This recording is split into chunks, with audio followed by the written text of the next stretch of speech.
People who lost their job by yelling at a customer. Story, viewer edition. Story 1. When my husband and I first married, we worked in a privately owned auto parts store. He was the store manager and I was assistant manager in HR. Well, people frequently refused to speak to me. I'm a woman.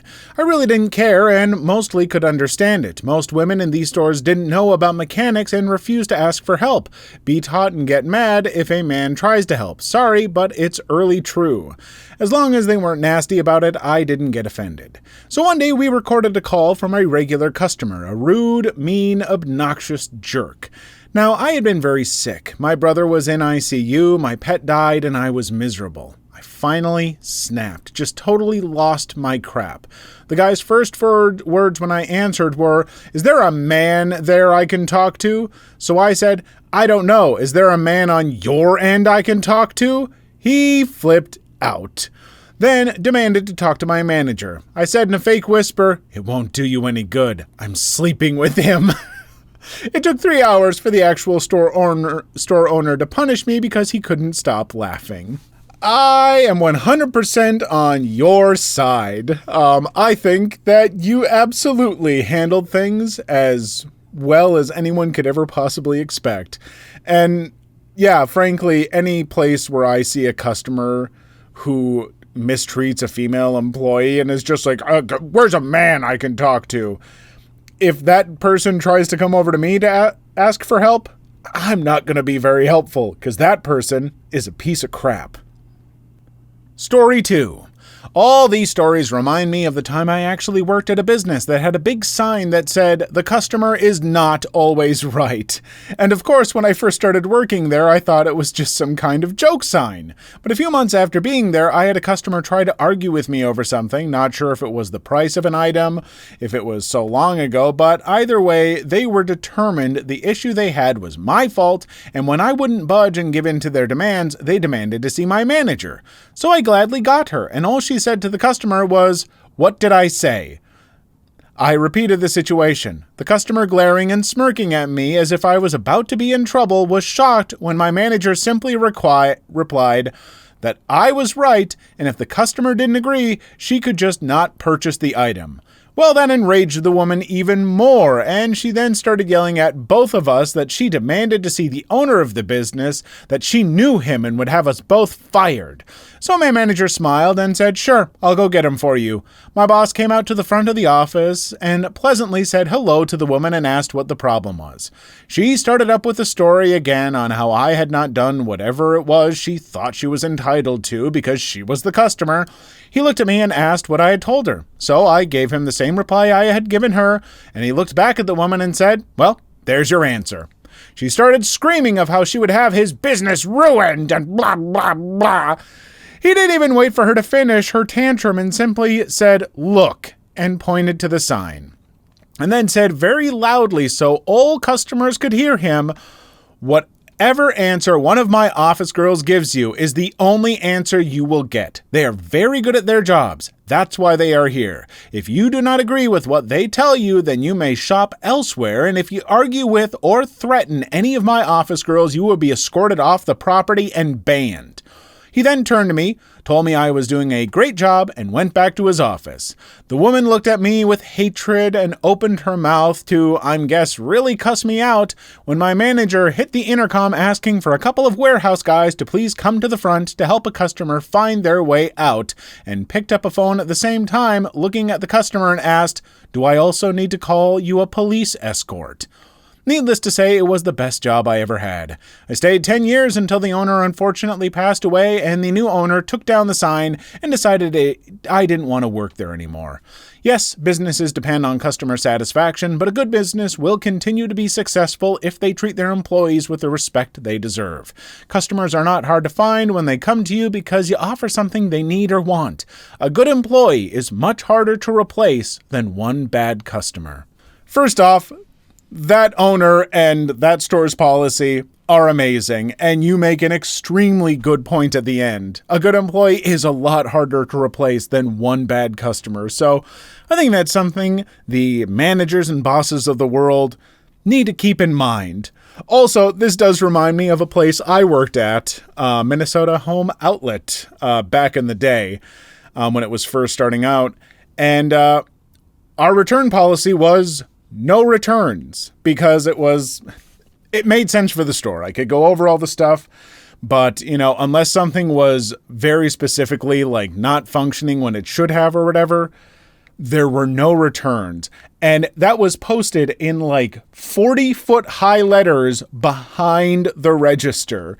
And the number of people that would come in with something like, oh, I found out I don't need this, so I want to return it. And we would just go, sorry, there are no returns.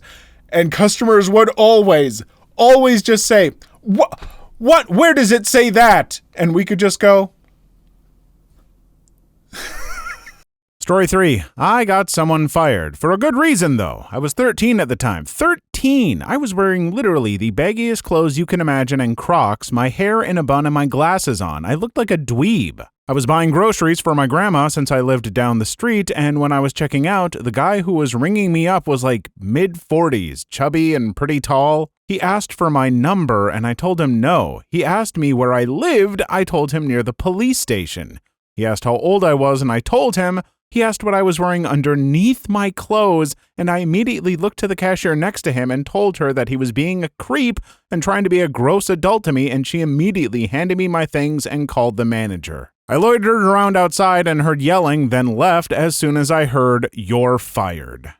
Story 4. I work in retail as a cashier and have had minor experiences of these types of BS situations. Listening to these stories was making me feel secondhand peed off for these people, lol. Like, how the F do you get fired for causing an uproar you didn't even cause? I might have lost it. Story 5. The customer is always right is the most ridiculously misused and misinterpreted phrase that I'm in regular contact with. It gives people so much room to be crappy because they think that it protects them, and because it's so widely misused, it does. Some people are so awful to people that are forced to be around them and be nice to them. It's super telling for me.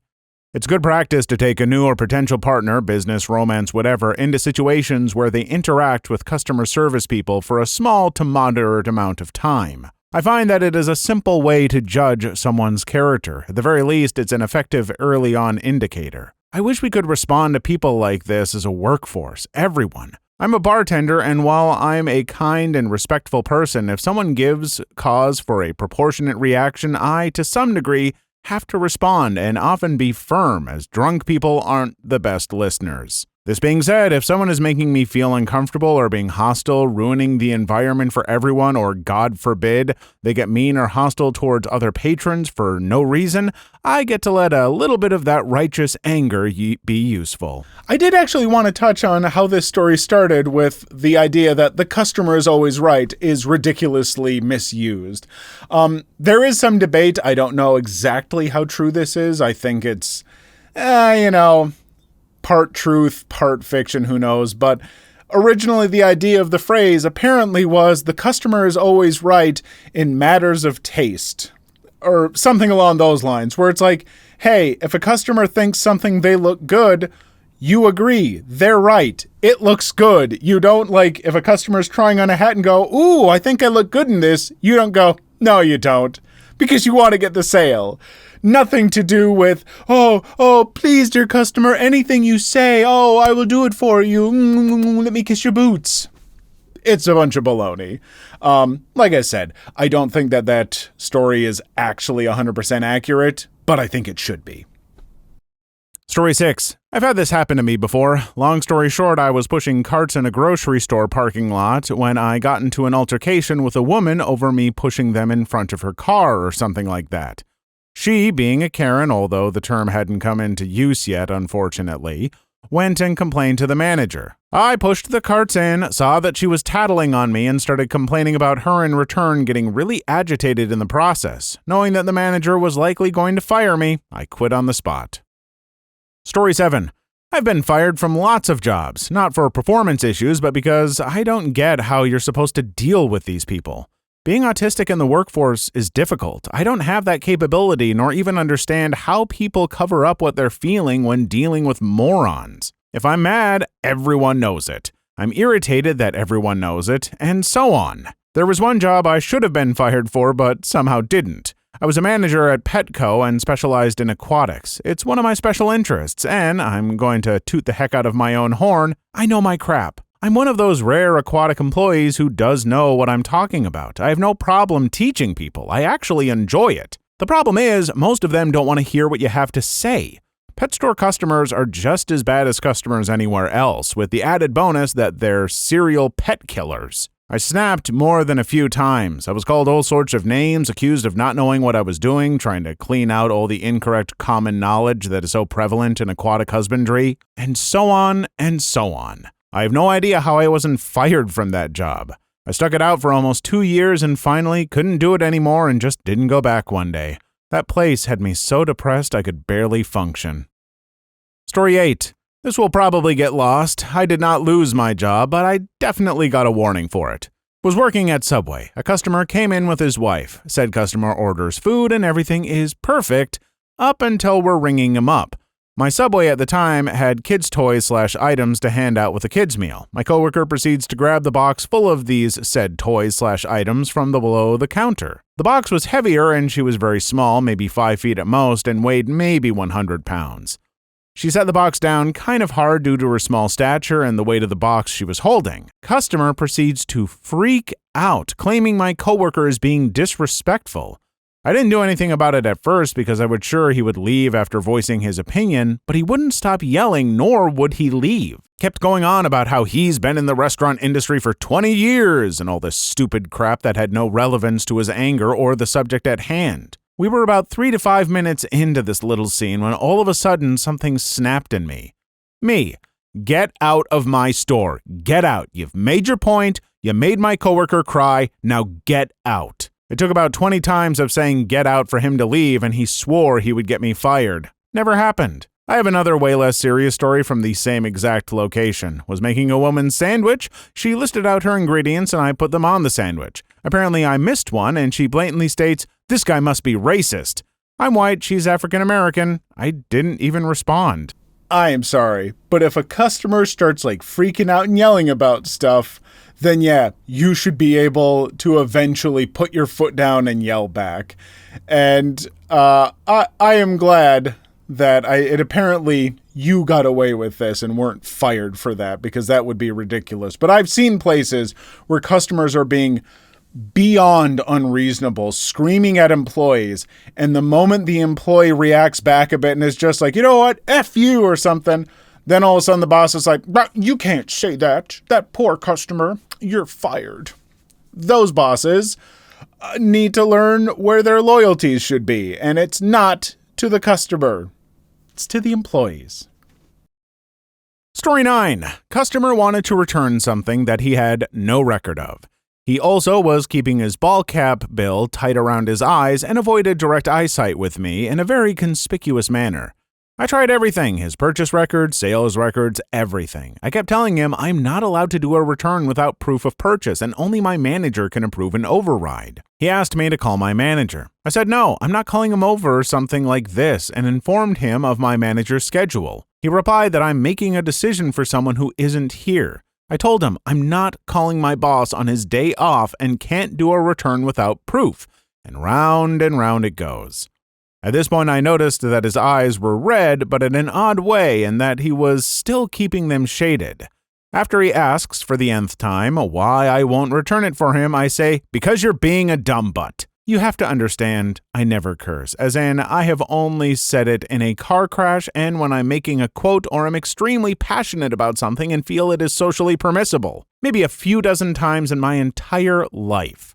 He mentions that he's Black/Asian. I tell him I don't care if he's purple. Eventually he leaves and right before he opens the door says, my eyes are red because of my allergies. At the exact moment I realize he was high. This is impressive because I am very oblivious to people being under the influence of just about anything.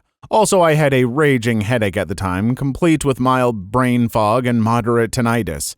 I tell my boss everything that happened over a text, and he replies with, sometimes you just have to tell the customer how it is. I told the supervisor under my boss what happened, and she just stared at me. After an awkward long pause, she just said that she couldn't imagine me doing that. I then replied that I should have not said anything to anybody. No one would have believed the complaint. She confirmed that he came in a few months later trying to return something again. He pulled the exact same stunt.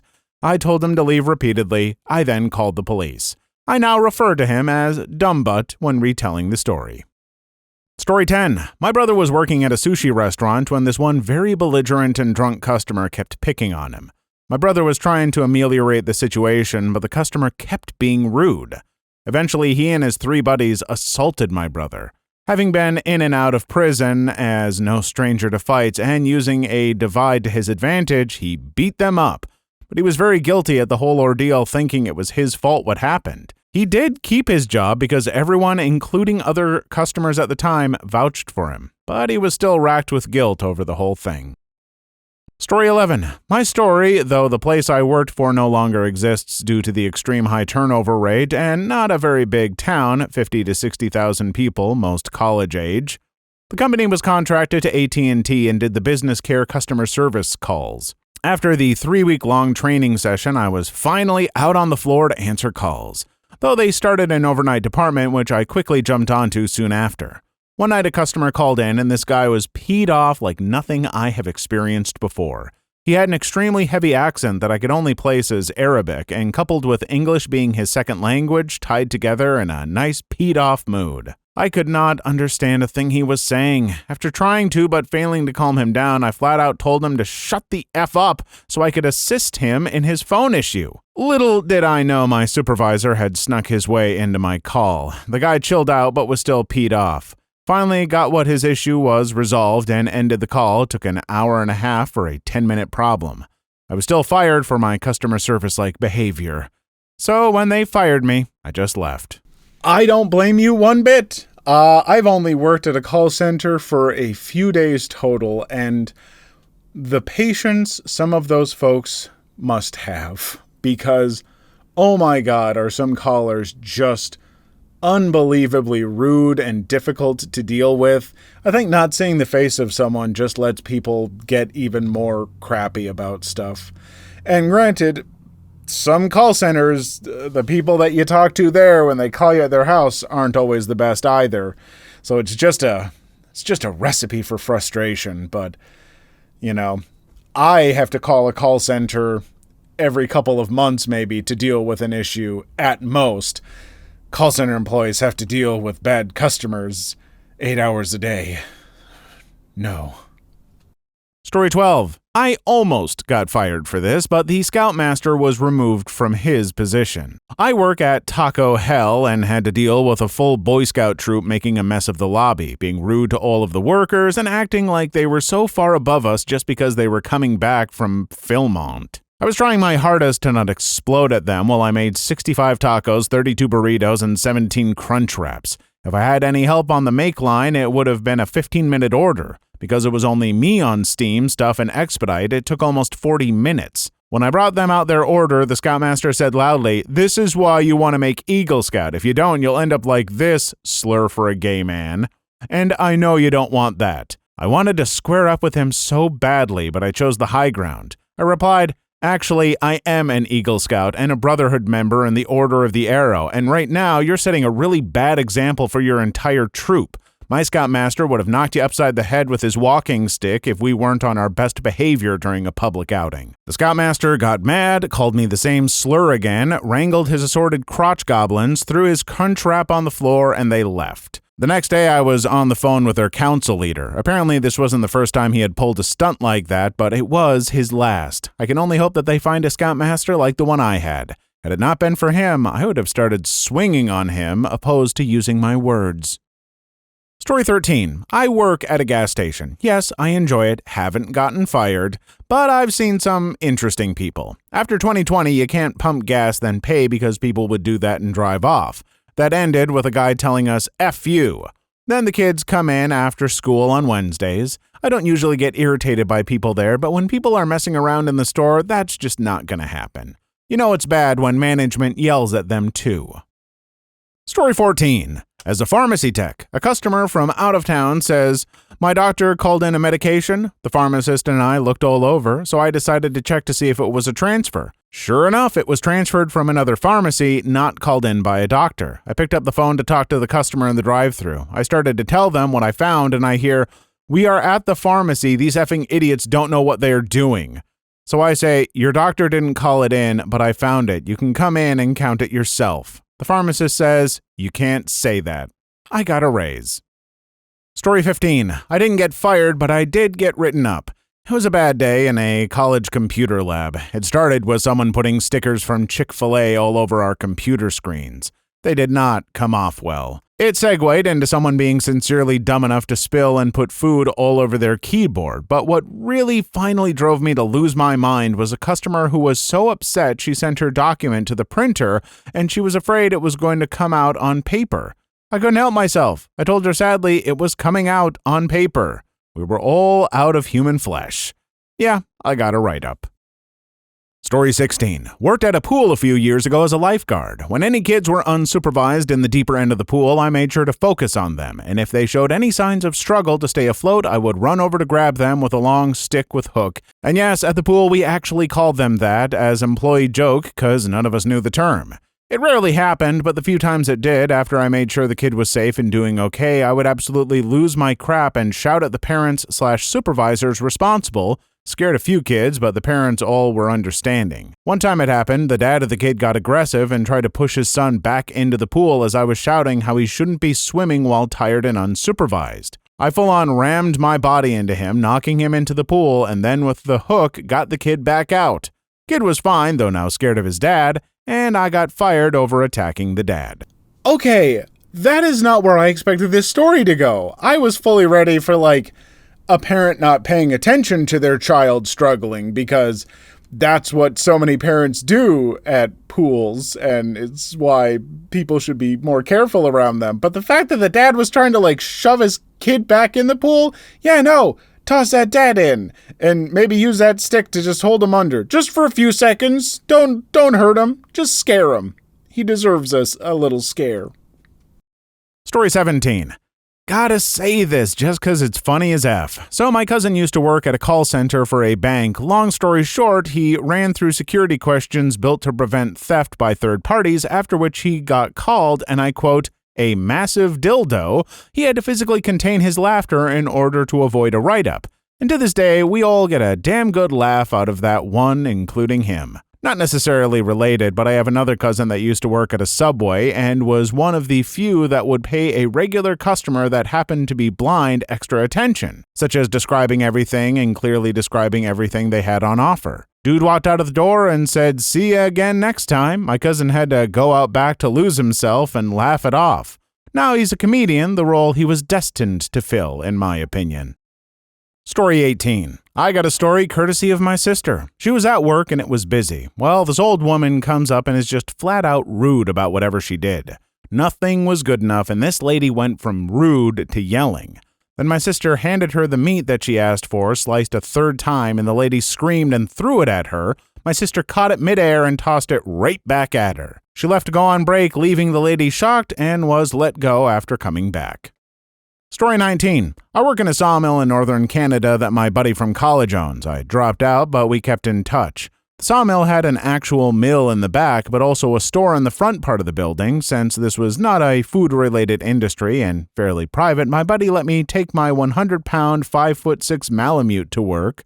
He'd usually just chill in the corner, and on the wall behind us, we'd have a bunch of old logging equipment hanging up for decoration. And one day, a jerk from when I was in high school came in and wanted to buy some supplies. I rung him up with a scowl on my face and gave him the proper change, and he said that I shortchanged him. I told him no matter how much I hated him, I did not. Like the typical horse's butt he was, he kind of shoved me back and turned around to walk out. I turned around, grabbed the old cant hook hanging up, grabbed it by the sharp end so it would not hit him with that, and slugged him between the shoulder and the neck. My dog instinctively took this as a cue to leap for the guy's throat, but he saw him coming and ducked. King just took a piece off his ear. My buddy in the office came out and asked me what the hell is going on. I told him, and he checked the security cameras, and I had enough pretenses to claim self-defense, and this guy couldn't even call the cops because he was on the run, so really, I got off from scot-free, but damn, that felt good.